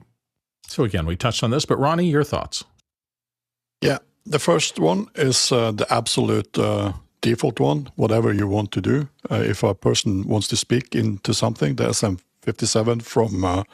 the SM58 from Shure is the right one to do. And as other persons have said before me, it really depends on what you're trying to do. But a nice lavalier, which you can put on a person to gather their voice in a good manner, that's important. And of course, a shotgun of some kind. We have defaulted with Sennheiser 914 for both stage work. We can use them at overheads, at drums. We can use it at a conference. And this microphone specifically handles a lot of sound pressure up to, I think, almost 160 decibels, which is really, really important when you are getting the drums and the overheads and the cymbals specifically. But you can also use it on a conference table and point it at the people that are speaking. So very important to choose microphones that you can use for different stuff when you're starting up, so that you have a flexibility in what you're going to record. And I know you said 57, and the 57 and 58 are the same basic capsule, same basic form. One has a windscreen. You normally see it on stage vocals and things like that, that round ball at the top. But I think with that ball off, isn't it essentially the same as the 58? So they're basically the same technology. Mitch? Yeah, my preferred instrument is my voice because I do voiceover work. And going from my favorite top three from the top, the guy you see behind me, that's a U87. I bought it in 1978. I know it intimately. I know to play it like an instrument. I have it matched up with a Neve 8801. So I have the very best processing I can afford and the very best microphone I can afford. That's at the top of the chain. The secondary mic, you can't see it right here, is my 414. And it does pretty much the same as the U87. It's just a little more expendable, I guess is the best word to use. And it's matched up with an AFX channel. And then my everyday mic, like most people are saying, is the world's most popular microphone, the SM58. So all three of those cover most all situations. I would never take my U87 out to do a DJ gig somewhere. Carl. So I would actually come down with just one mic package, and that would be a drum mic package. I usually come with about 7 mics. You'll have you get 2 condensers. They're pencil condensers. You'll get usually 3 or 4 mics that are essentially SM58, well, technically SM57s. They're usually just at a different housing, so they can clip onto the side of a drum. And you'll get one very high pressure level bass drum microphone, like the SM62 from Shure. So you can look at Shure's, and they've got their whole set. You can look at Sennheiser, Behringer, T-Bone. They've all got these, and they usually come in 7 or 8, usually 7 mics. That's actually what I'd start with. You can record nearly anything. You can record a conference, with the 2 condensers, just as on the podium. You can record nearly any music. You can record guitar amps. You can record vocals. You can record live vocals into one of the tom mics. You can record studio vocals into one of the condensers. So I would suggest look at getting something like a $200-$300, maybe up to $1,000, depending on how much money you want to spend, on a 7-piece drum mic set. That'll set you up for nearly anything at any pressure level. And then from there, you'll know what you need after that. You'll know what you're missing. You're not missing much, actually, but the only thing you're really missing is a large condenser. That's pretty much the only thing you're missing from that set. George Whittam. Well, this is obviously specific to the use case, but an SM57 is an SM58 when you screw that on. So that's 2 for 1 right there. I can't go wrong with that. I had a college professor who would mic an entire recording studio with these just to show everybody how if you use one microphone correctly, you'll get a good sounding recording. Then you can learn how to use all the other microphones. I also recommend a good multi-pattern mic. We mentioned the U87. We mentioned the 414. This is the spiritual evolvement of a 414. This is a Austrian audio with a pop screen on it, 818, and that's a switchable pattern microphone where you can actually design a polar pattern of choice as well and program it into the microphone. So extremely flexible, incredibly good sounding, and very high quality. And then, yeah, we did mention shotgun mics. One we didn't mention, this is Rode's answer to the MKH 416. This is called the NTG5, about half the price. This mic's claim to fame is extremely high sensitivity. So this needs very little gain, so you would never use this on anything loud, whereas the SM7 would be, or SM58, you could use on something pretty loud. Courtney. Well, I agree with the SM58. Always good to have one of those in your kit for recording, gunshots, explosions, rock singers, things in that neighborhood, high SPL value stuff. And you can, they survive take a beating and keep on carrying on. And also the 416. Okay. Sorry about that. 416. Go to someone else. All right. Well, fair enough. I think we've dealt with the different types of microphones and hopefully done it well. Let's go to the next question. Dave Troutman from Edmonton, Canada. Is the size of or the amount of the coil in a dynamic mic related to their sensitivity? Marty Adia, start us off. Well, yes, actually.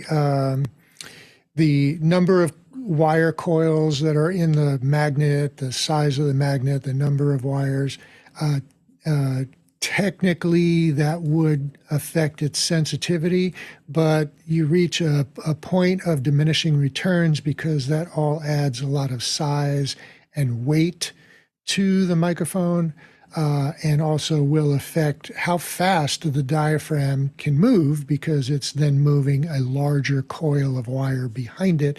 So your transient response goes down, your high frequency response goes down. But what they have been able to do is improve the magnet and use a stronger magnet. So you've got the same number of wire coils, the same size magnet, but a stronger magnet will influence a larger dynamic magnetic field that the coil of wire is moving into, and that will increase its sensitivity and give a higher output voltage. Carl. Yeah, so as Marty said, there's a limitation because when you actually create a coil around a magnet, and we're pushing a diaphragm, so the actual coil is moving in the magnet, you're creating an electrical signal on the coil, but you're actually magnetizing the coil as well. So once that coil becomes magnetized, it actually becomes harder, it becomes sloshy, it becomes harder to move. So the more coils you actually put into it, the more the permanent magnet will magnetize the coil. So there's always, and this is why dynamic mics have this trade-off. And they normally, you'll notice if you take a look at the specifications, as I said, specifications are really important to understand how microphones work. So you'll notice for nearly all dynamic microphones, they kind of roll off at around 18 kilohertz. They don't go to 20 kilohertz. There's a reason for that, because the coil has to move at 18 kilohertz. It has to move at that frequency. And to do that, you want to move at that frequency, but you actually want to create a signal which may be negative 60 dB or negative 55 dB. If you add one less coil there, it will move faster, but you will now be like negative 80 dB. So it'll be beyond the range of any preamp. So you could go over 20 kilohertz if you wanted to on a dynamic microphone, but your signal will be so weak because you have less coils.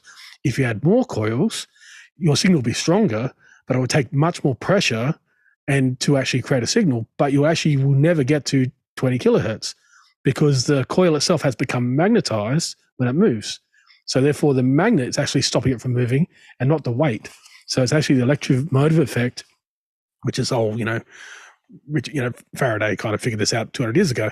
But essentially, that's what's happening. It's the same way we actually, a speaker works in reverse. So speaker in reverse is essentially a dynamic microphone, which Marty had in one of his pictures. It's the same thing with speakers too. So the sensitivity of speakers versus their frequency response is the same thing.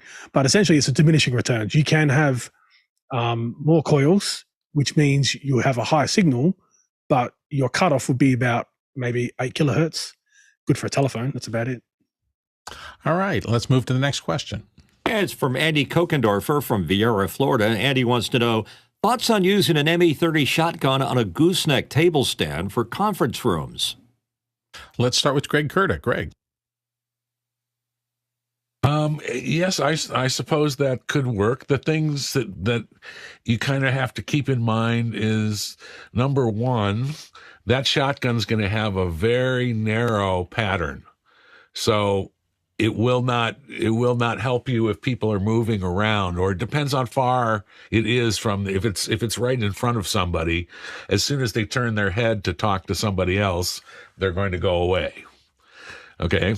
Number two is the propensity for shotgun mics to increase the amount of reverb that's in the room. So I would kind of take that into consideration.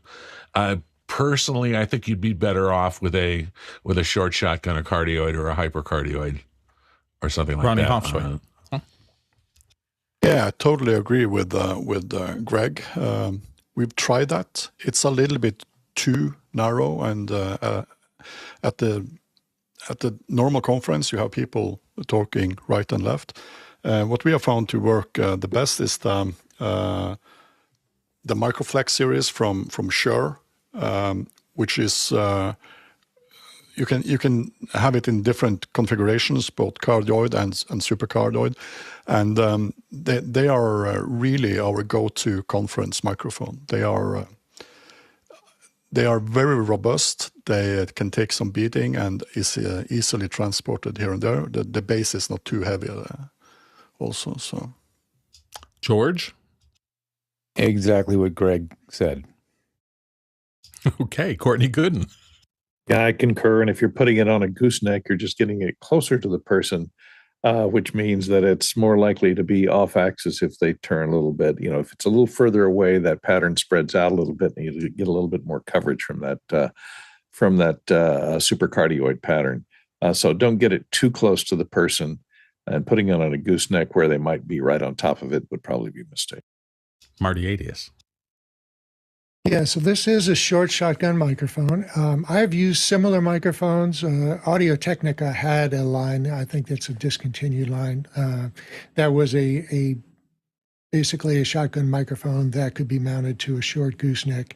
And it worked for me in a sanctuary I was in that was had a lot of reflections from the loudspeakers that were, those reflections just wound up at the pulpit. And so after trying a lot of different cardioid and supercardioid microphones, just didn't give me the rejection that I needed from that particular angle, and the short shotgun microphone actually worked. But yes, it is that you are all correct that it will have a narrower pickup angle. And so that has also been an issue.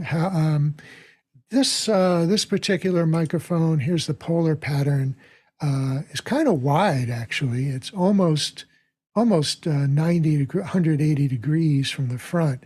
So it's not that narrow, but it also has a fairly good rear lobe for pickup. So yeah, it can be used, but it's not necessarily the best microphone. It depends on the particular application. And I'll just add one quick note. These are the features of the microphone itself. How you use it also changes. I mean, I'm using a narrow padded microphone, but I'm used to being right here. I don't move. I keep myself in the same place. And you've heard people if I'm talking at the same level and I'm kind of moving over here, you're seeing a substantial difference in the amount. And you see rock singers who I'll use my foam microphone. If they're whispering or doing something low, but if they belt, it's suddenly they're pulling the microphone away to change the dynamics of it. So it's both the microphone itself and how it's used that determines sometimes whether it's appropriate. Let's get to the next question. From Dave Troutman in Edmonton, Canada, is the proximity effect a product of the design of the capsule or the body? Marty, start us off. It is the way that the capsule is designed. So pretty much all directional microphones will have a proximity effect. And what's happening, I'm sorry, I don't have a graphic. I'm missing a graphic that shows how a cardioid microphone is made. There are ports behind the capsule that allow sound to come in behind the capsule, and the differential, the difference between the sound pressure at the front of the capsule and the sound pressure at the back of the capsule creates cancellations. Depending on if the sound is coming from behind, there will be more pressure on the back of the capsule, and it creates that cancellation, and that's how you get the polar pattern. There can be very complex physical configurations of those ports that can help reduce the proximity effect in some higher priced microphones. But it has nothing to do with the size of the body or the handle, or even whether even a cardioid microphone, which has no handle, will also have a proximity effect. So it is the capsule itself. Mitchell? I have a slightly different take on that. I think it's a collaboration between the capsule and the body. For example, in 1975, I first encountered the Electro Voice RE20 working at a radio station. Pretty big microphone. They used to call it the baby rattler. and it was so big, but it was large, and you could get right on top of it, and you would get no proximity at all. In fact, the plosives were greatly reduced, and I have to think, there it is right there. Greg is showing one. I think that the porting on it had a lot to do with cutting out the proximity, as Marty was explaining. So it is still to this day a microphone that you can get right on top of it, and not so much proximity, but I think it's a collaboration between the capsule and the body design. Yeah, often on the longer microphones, you'll find, and I hate to make that sound, but there's ports all along the back end. I don't know if I can maybe switch this around so you can see them more easily. All these things are part of the functional design of the microphone. Again, I apologize. Oh, good. Ronnie's got one up there. The point of those is that they have to do with how the microphone is designed. If you manage to gaff tape up half of those, that will not do your mic any good. So do not do that. Carl, you had a quick note on that? Yeah, so essentially what's actually happening, the reason why as you get closer, the bass response essentially ticks up. You actually have an upward tick in the bass response. It's got to do with, essentially it's a bit of wave theory here, but it's essentially phasing and amplitude. Your amplitude will go up enormously as you get closer. So so if you are 1 foot away and you go to 6 inches away, that's a doubling. You go to 3 inches away, that's doubling again. So it's 4 times what it was at 1 foot. But also you've got this phase. And so the bass response in the phase, so essentially your voice, let's say it's your voice, the bass end of your voice is hitting the front of the diaphragm and hitting the back of the diaphragm at different times. And then it's actually resonating. So it's actually essentially it's resonating in the bass frequency, because that's actually quite easy to do in bass frequency because they're very slow compared to the high frequency. It won't resonate.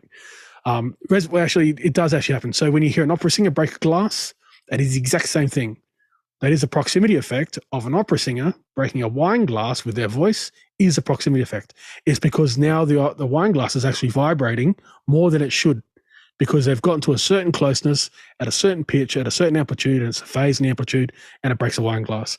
Proximity effect is like a very, very minor version of breaking the wine glass. That's it. Let's go to the next question. Next one in from John Foltz in Selinsgrove, Pennsylvania. What about a mic to grab ambience at sports fields for streaming games? Looking for permanent install, weatherproof, 1 mic per field venue. Mic plugged into an Awia NDI camera. Ooh, that's going to be a tough one. Marty.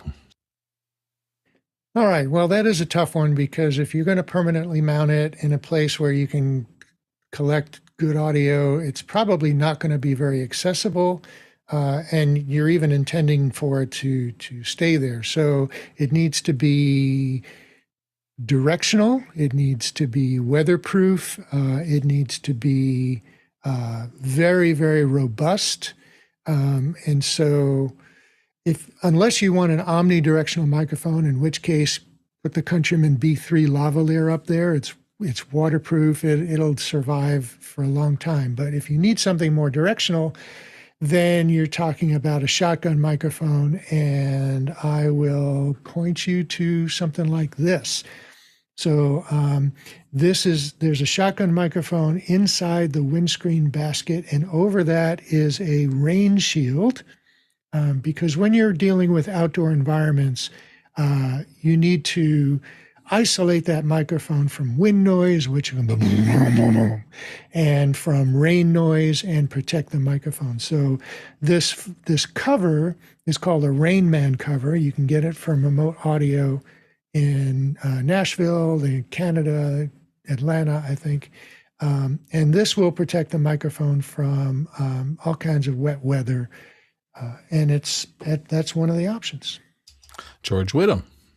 I was just trying to see how you actually connect a microphone to the NDI camera that you're talking about, and I don't see how you could. I might be missing something, but I don't see an input. I did find a PTZ one that has a line-in jack on the back, and so you would still need some sort of a preamplifier to get the signal into it. And you didn't mention whether you need stereo or mono. So, yeah, it's a hard one. It is a hard one to answer correctly. And unfortunately, I think that takes us to just about all the time we're going to have today. I want to thank, what an amazing panel we had today. Literally so many years of experience. I hope we didn't get to every question, but I hope we answered as many as we could. And we'll be back next week on Wednesday again with another audio session, so you can hang on with them. And we also answer audio questions every single day here. So if you want to come back and repeat your question, please do that. Tomorrow's show, Matthew Samiglio will be here from Altheon.